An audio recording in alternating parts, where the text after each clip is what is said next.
And you, I have read that you plan to keep Natwar Gandhi in the job.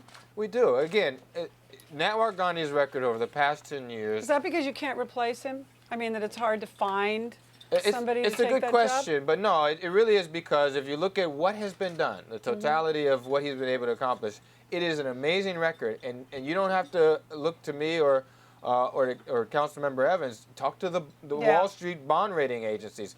Talk to the senators and congresspeople who at least follow this from their perch, and he was recognized by Governing Magazine as one of the 5, just this year, as one of the 5 best public officials. So he has a record to stand on, and I think sometimes you could make a change that could actually do more long-term good, and so it's up to us to show leadership and say we're looking at everything, and I think he's probably the person that's actually best prepared to respond to this and fix it. Did you take him to the woodshed? Well, again, if you saw Dr. The Merrill version of it? If you saw Dr. Gandhi's press conference, not the first one where they did the indictments, but the second one where we were with him and Jack was there, he obviously is not only taking this very personally, but professionally as a huge setback, and is working feverishly to get back any public trust that has been lost. We've had conversations. We encourage them to have that initial press conference, to set up the audit committee, and then to work with the council towards bringing everything out in the sunlight. You knew going into this job that you were going to be a mayor where the whole nation would always be watching you, but there's something coming up where the nation really will be watching us, and that's when the Supreme Court looks at our gun control law. And, you know, and that alone would be enough for anyone, mayor, you know, but I'd love to know your thoughts on it, and I'd especially like to know how you plan to deal with it if the Supreme Court rules against you. Well, I think we've got 2 things that are really going well for us. One, the precedent, not only of the Supreme Court, but of almost all the federal courts in deciding the Second Amendment. They've always decided accurately that the Second Amendment was never meant to apply to individuals. Now, state legislatures, if they want to, can always say people can have guns in their homes. But there's no constitutional right to have a gun in your home. So I think we've got that on our side. I think the Attorney General has drafted a very strong amendment, which even shows that even if you did say the Second Amendment, you know, applied to individuals, that legislatures have to be able to draft reasonable laws to govern who can hold guns and when. Obviously, you know, some people are worried about the conservative nature of the court. I think that's something that comes in, but judges have to follow precedent. I think that's going to happen here. Have you been studying up on each of these justices and how you think it will go? I think it's our case to win a majority of the judges. I think you go into the Supreme Court. Who's going to argue it for the city? Well, it will be the Attorney General's office. It will be one of the deputy Attorney Generals, along with we have a Solicitor General. It's Alan, and his last name just escapes me. At the moment. But you know who it's going to be. Absolutely. He was at the press conference when we made the announcement. Will you be testifying at all? Will you be able to speak? No, it will be made by the lawyers. They are drafting pleadings as we speak. And do you plan to be in the room when they make their arguments? I just plan to be fully briefed before they actually go into the room. And I've been briefed. The AG did a good job explaining this at our initial conference about what the thesis of our arguments are. But what then are you prepared to do if it does not go your way and people can, if it says that we can't have guns, because there's nothing you can do after that? Well, you're actually exactly right. Double the police force? I mean, or is Chief Ramsey right? It'll turn things around. Chief Lanier.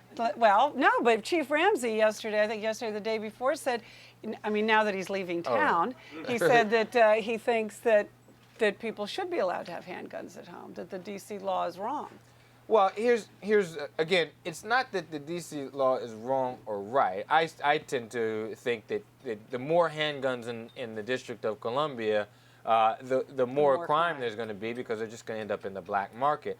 But the point is that the state legislature gets to make the decision. Yeah. And the city council made this decision 30 years ago. And I think that's the point that matters the most. What we should say is that we're confident we'll win, and we're going to go in to win the case. Responsibly, we have to then say, yeah, if we didn't win, or if the Supreme Court hadn't even taken the case, what you then do is draft a law that complies with the lower court's decision. The headline, I think it was Monday in the Washington Post, D.C. has weekend free of shootings.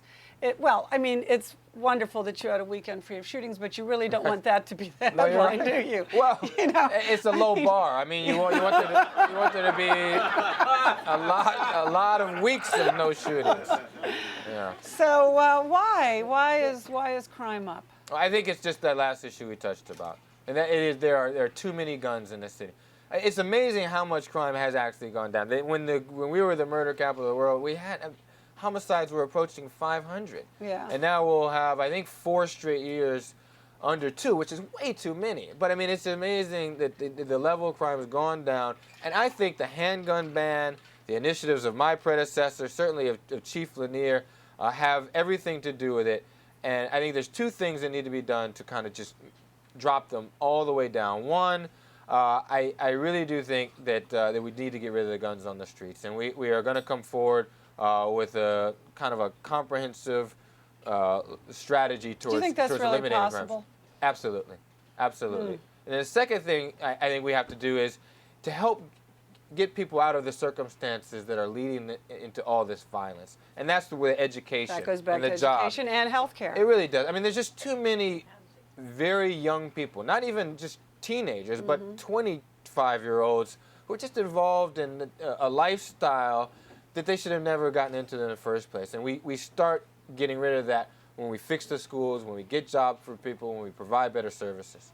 How long can the city afford, though, to throw out the whole police force on a weekend to keep things, to keep the crime retained? Well, what the chief is doing is she's using her resources very strategically.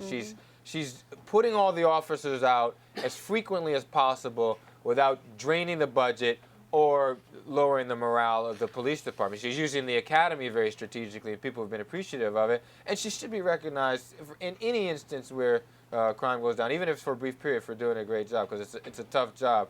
I think that what she's doing in this strategy is not just the short-term officers on the street, but she's sending a message to everyone in the police department that everyone should be walking the beat, should be out in the community. And that probably hasn't always been driven home over the past couple of decades. She's starting now, doing in every academy class, and I think the citizens are going to see a lot more beat officer type policing going forward. One ironic side benefit, if people could have handguns, is that D.C. police would then live in the city again, right? Because they have to have their guns on them now, and they don't want. Is it that they didn't want to live in the city because they had to carry their guns? No, or police officers are obviously. Because most police don't live in the city, do they? No, but that has more to do with a combination of our residency law and affordable housing.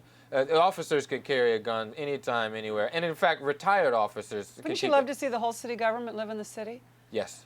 Whether Absolutely. it's fire, police. But those are 2 very serious issues. One is the residency law, which is a voting rights issue. It's the fact that we don't have 2 senators and a congressperson who can. There's a federal law which prohibits us from actually having a residency law. Yeah. If you can imagine, there's not enough for anywhere else in the country. But affordable housing is big. I've talked to Mayor Newsom in San Francisco. He can't have all of his workforce live in San Francisco just because they can't afford it. So that's a big issue everywhere.